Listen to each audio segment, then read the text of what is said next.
My husband of 20 years is cheating on me with our son's 18 years old. I, 41 RF, am a stay-at-home mom. My husband, 48 RM, whom we'll call Paul, works in finance. We have been married for nearly 20 years. We have 2 kids, whom we'll call Eric, our 18-year-old son, currently a senior in high school, and Mary, our 15-year-old daughter. They are both the lights of my life. My marriage with my husband has grown somewhat stale over the years for a myriad of reasons, such as his work schedule and how I've aged poorly since we first met. Our son Eric has a girlfriend, 18OF, whom he's been dating since they were freshmen in high school. We'll call her Amy. Eric absolutely adores Amy. She's his first love, and she's someone I've always considered as family. This makes the whole situation emotionally excruciating for me. Last week I inadvertently saw my husband's phone screen and got a glimpse of a text thread between my husband and Amy, our son's girlfriend, and I read what looked like a message of her telling him that she misses sucking his cock. I froze in place, in complete disbelief. I spent most of the day convincing myself that I must have misread what I saw. However, I didn't misread it because, over the last several days, I discovered a file on his computer filled with tons of BDSM porn. He clearly has a porn addiction. He also has saved photos of Amy from her Instagram on his computer. Although they weren't inappropriate, she was fully clothed. It was still the proof. I needed to confirm that I wasn't going crazy.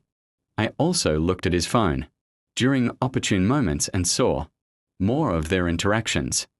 I wish I had never looked. They were filled with mean, horrible things said at my expense, with him constantly comparing me to her. He would call me fat and old, among other things, with Amy LOLing. I've always had hunches or paranoid feelings that Paul has been cheating on me, but never in a million years could I have fathomed something like this. Last month, I found a thong in our bedroom that I know wasn't mine. I turned a blind eye to it, being naive and acting like it was maybe our daughter's, even though that made zero sense. Not only is he cheating on me, but is betraying our son. I'm completely devastated. I don't even think words can adequately describe the dread, anger, shock I feel right now. I'm totally overwhelmed on how to handle this because obviously action needs to be taken, but I'm terrified of what kind of psychic blow this will be for my son. I have no idea how to even broach this completely fucked up topic with him. I wouldn't wish this predicament on my worst enemy. I can't even believe I married this scumbag in the first place. And then my mind started to race, realizing that I started noticing specifically unusual behavior from him around the same time Amy turned 18. Was he waiting for her to turn 18 before pursuing this affair? There's so many layers to all of this, and I'm completely paralyzed with fear and dread about it all. None of it makes any fucking sense. How did this happen? Am I that much of a stupid idiot that I let all of this happen under my watch? Eric adores Amy, and the thought of revealing this sickening truth to him terrifies me. The impact on his young heart and mind could be devastating. My heart aches for Eric and Mary, who are completely innocent bystanders. I haven't confronted my husband about this because I'm frankly scared of the domino effect. I don't know who to turn to first about this. I share my story not for sympathy, but in search of understanding and perhaps advice from those who might have had to grapple with deep betrayal. Thank you for listening. To not have my initial post be long-winded because I didn't think I needed to get into the minutiae of this. I didn't bother going into those details. How I inadvertently saw it was this: he was on his phone. He did not have iMessage open currently on the screen, but the application was still open. You know how on the iPhone when you swipe up and it shows all of the applications that are open and you can close them. When he was closing out the applications, something he does compulsively, I noticed it. It's not like he was some kind of idiotic buffoon having a message open for all to see. I saw he forgot he had the application running when he swiped up from a completely different app. Also, I did say in my post that I went back to his phone to actually solidify my suspicion on a different day. So you are incorrect in asserting that I'm now magically changing my story. I am being consistent. Thank you everyone for overwhelming support. I'm sorry if I haven't responded to your private messages. I'll get to it when I can. Dealing with a lot right now and taking a lot of steps that need to be taken. I'm trying to be smart and strategic with this truly surreal and terrible situation. I'm in. I want to be clear that not telling my son about this was never something I was considering. I didn't mean to make it seem that way.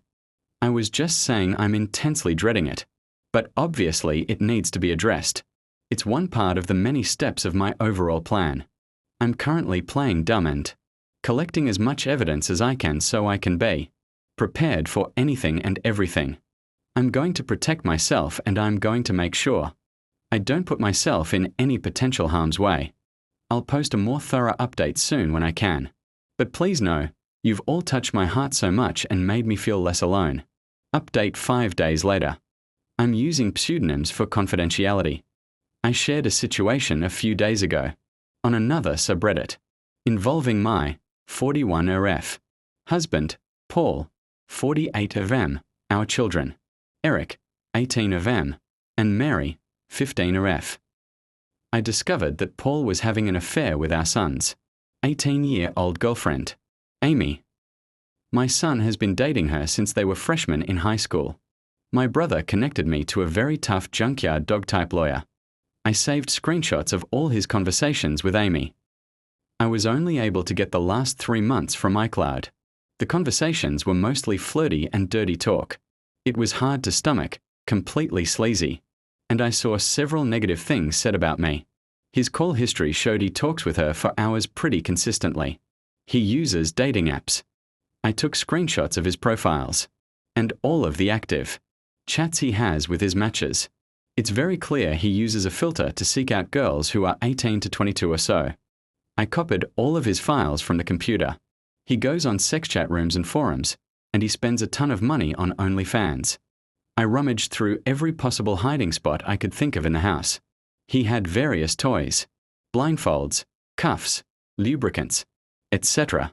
He also had different outfits which looked kind of like a girl's Catholic school uniform and a French-made type outfit too. I picked up Eric and Mary from school, and we all drove to my brother's. They were able to sense something was awry when I picked them up. I delicately told them the entire situation, and I broke down crying. Mary had the most anger, even more than Eric. I met with Amy's mother and told her everything. She confiscated Amy's phone and gave me the entire chat log. It only dated back 3 months ago, like on my husband's cloud. Almost as if they both deleted the messages at the same time. She told me Amy sobbed when confronted. Amy basically told her mother that she will never understand and that she and him are in love.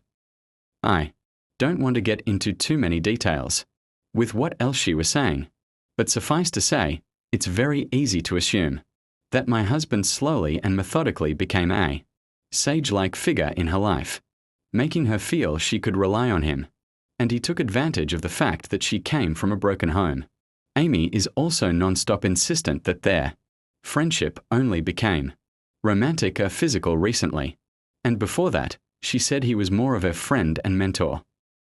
I confronted Paul over Zoom. The look on his face was scary. He became red and looked so sweaty. He had anger and panic in his eyes. His tone of voice was very defensive and frightening. He kept yelling the word context over and over again, and that none of that happened. He was unable to speak without constant stutters and intensity. Nothing really made any sense to me. I refused to tell him where I was, and he said I had no right to take his kids away from him. And then he abruptly left the Zoom. My lawyer is filing for temporary sole custody of Mary and a restraining order. Mary is still the most angry. She's totally furious with her dad and Amy, justifiably so, of course. Mary is recollecting moments and times she watched her dad interact with her friends, and she's in knots about it. Eric is very clearly hurting but is so strong and very level-headed. He wants to see a therapist. The maturity my kids are showing makes me proud. They don't deserve this at all. We made the authorities aware of everything. I plan on being completely unforgiving and ruthless in this divorce. I'm reflecting on how I've been treated, and how it's made me a shell of myself, and how I've had a very negative opinion of myself because of him over the last 20 years. I don't want to let this scumbag get away with it. I want to reinvent myself and move on stronger than ever. Update 10 days later. Thank you again for all the love and encouragement. It gives me comfort and means so much to me. I've received many comments and messages accusing me of faking this story, which oddly also provides comfort because all of this feels unreal even to me. It validates my own feelings, that there are people out there who can't even fathom this being true. I wish it were fake. I've been focusing on and worrying about how others are feeling over this, somewhat ignoring my own feelings which I'm trying to change. I range from anger to numbness like a light switch. We are all safe and still at my brother's house. We are very careful, and his house is secured. Paul has tried to call my cell phone several times a day. I am refusing to interact with him, and I will have my lawyer handle all correspondence. He scares me, frankly. My brother has a very secure house with an alarm system and deadbolt locks. We feel safe with him. Both my son and I got checked out and tested. It appears so far that we are both clean based on the immediate rapid tests. But in the coming days, we'll know for certain when the lab results come in. I'm not overly concerned. Eric is scheduled to see a therapist early next week, which is very good and needed. He's not himself right now. He seems a bit shell-shocked, and I am concerned.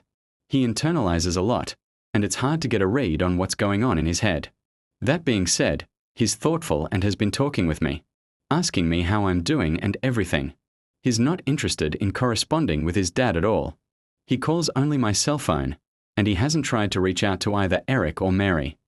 I get the sense that Paul is extremely nervous.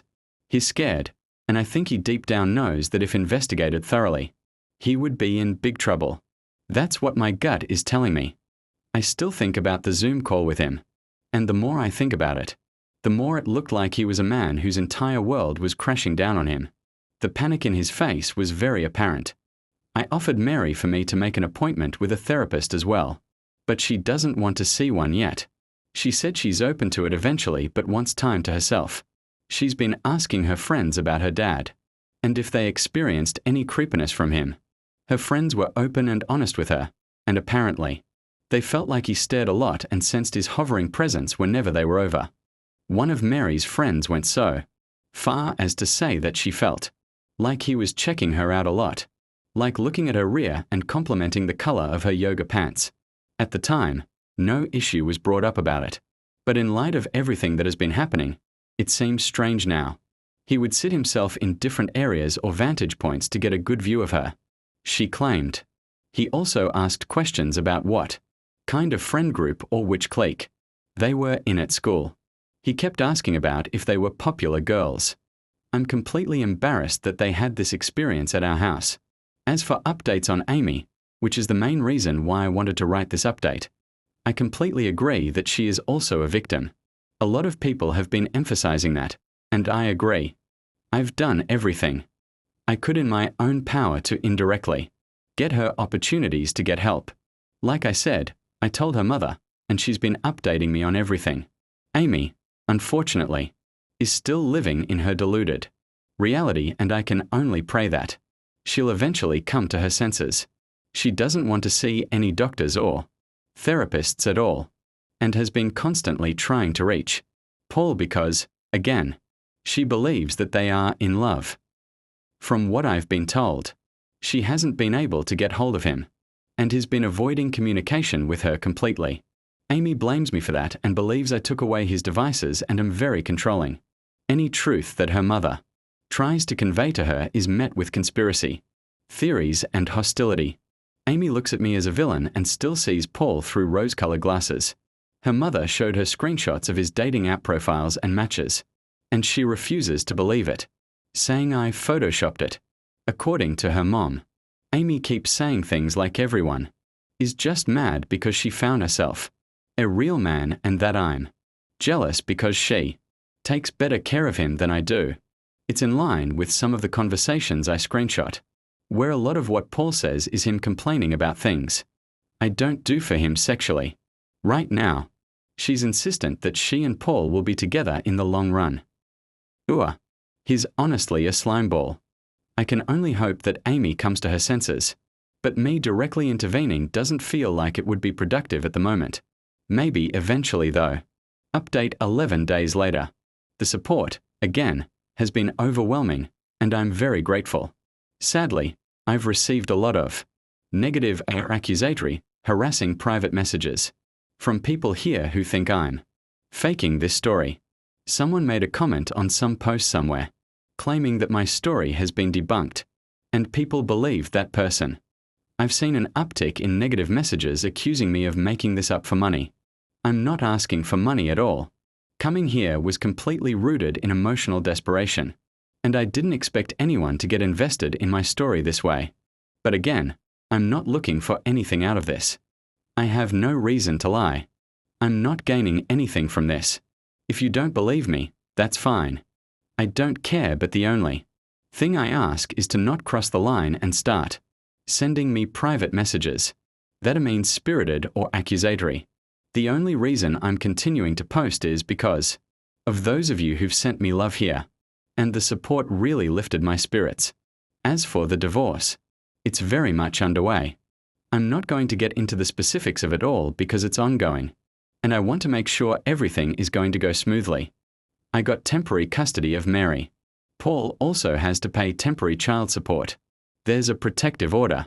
Paul can't contact us or come near us. Right now, we are just focusing on getting through this legal mess. Again, not getting into specifics because I don't want to mess anything up. But what I'll say is I'm very confident, divorce aside, that there's overwhelming evidence against Paul that will get him in serious trouble, and it will impact him for the rest of his life. I'm sure eventually I can share more about that. I know a lot of people are concerned about his predatory ways, and I just wanted to convey this.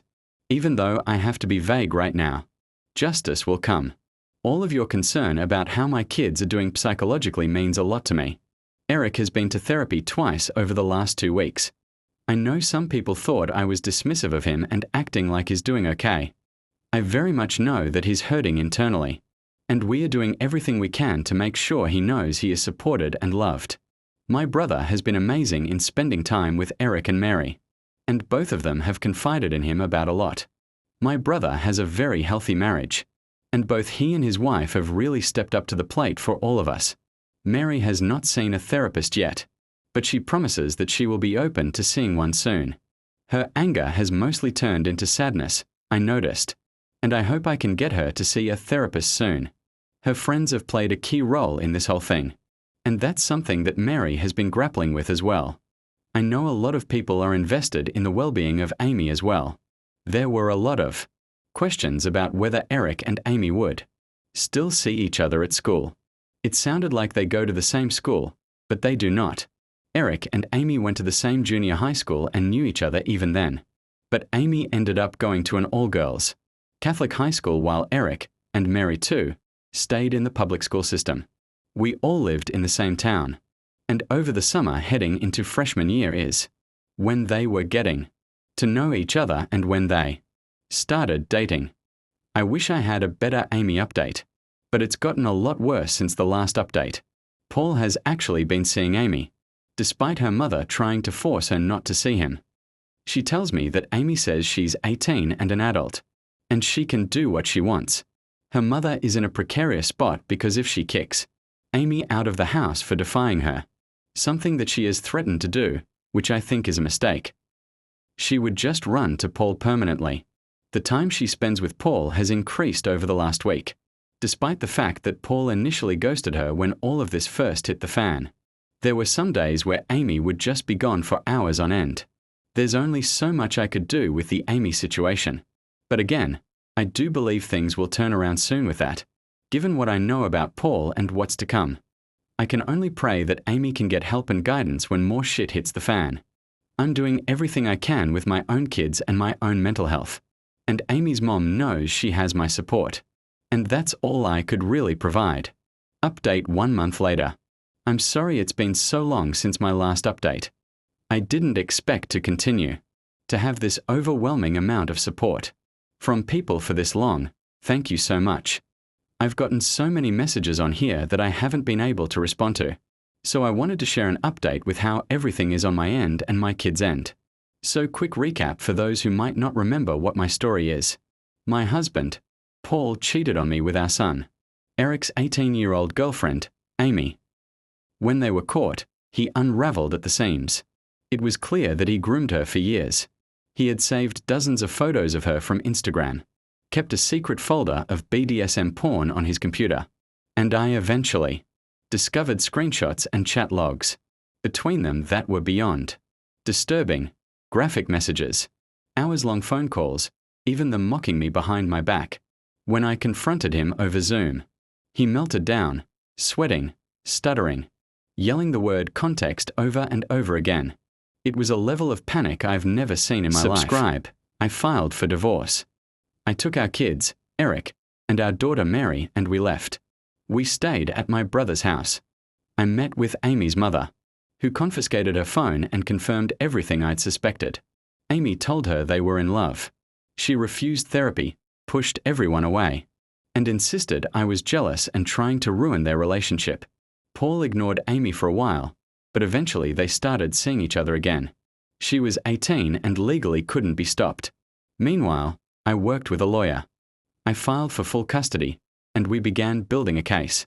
Paul kept trying to contact me directly, but I refused to speak to him. We moved forward with the divorce. Even as more disturbing things came to light, his behavior with Mary's friends, the comments, the hovering, the pattern. It was all there, in hindsight. Mary and Eric were both traumatized, and they are still in therapy a year later about it. The amount of scorched earth Paul caused is mind-boggling to me. I'm still rattled by it, and I don't think I will ever recover, to be honest. Just a few weeks before the divorce was supposed to finalize, Paul disappeared. He drained what was left of our shared accounts, what I hadn't already locked down, and left. We found out later that he bought a one-way ticket to Phnom Penh, Cambodia. I had no idea. I got a notification from the financial tracking alert my lawyer set up. That was it. We were close to finalizing everything. I had full custody of Mary. He wasn't contesting anything. Then he stopped replying. Didn't show up to court. Never filed anything. Nothing. It was like he just dissolved. Amy, according to her mother, was devastated, and she's completely gone mentally right now. She's basically nomadic, sleeping at friends' homes around the area, refusing to come home. My lawyer pushed for a default judgment, and the court granted it. The divorce is technically finalized now. I have custody. He's in violation of the support order, but none of it matters. He's gone. Cambodia has no extradition treaty, no child support enforcement, nothing. There's no way to make him come back, no way to make him pay anything. We have no actual clue where he is in Cambodia. One thing that chills me to my core is how notorious Cambodia is when it comes to trafficking minors. Eric's in college. He keeps his distance from everything to do with Paul. He doesn't say much, but he's steady. I know it still hurts. He just doesn't show it. Mary's quiet about it too. She still brings up little things sometimes. Things she remembers now in a different light. She asked me the other night if I thought Paul would come back. I didn't answer. I don't think she really wanted me to. I don't know what Paul's doing in Cambodia. I don't know who he's talking to, or what his life looks like now. I've had a few people tell me to report him to the FBI or try to push for an international investigation. I've made the calls. I've filed what I could. But there's only so much they can do when someone hasn't technically committed a crime that's provable in the US. I don't believe he left the country just to avoid alimony. I think he's a predator, and I think he's a criminal. That's all for now. I don't have much else to give. I'm still here. My kids are still here. And we are trying. Thanks to everyone for their concern and care. It really warms me. It means so much to me. Subscribe.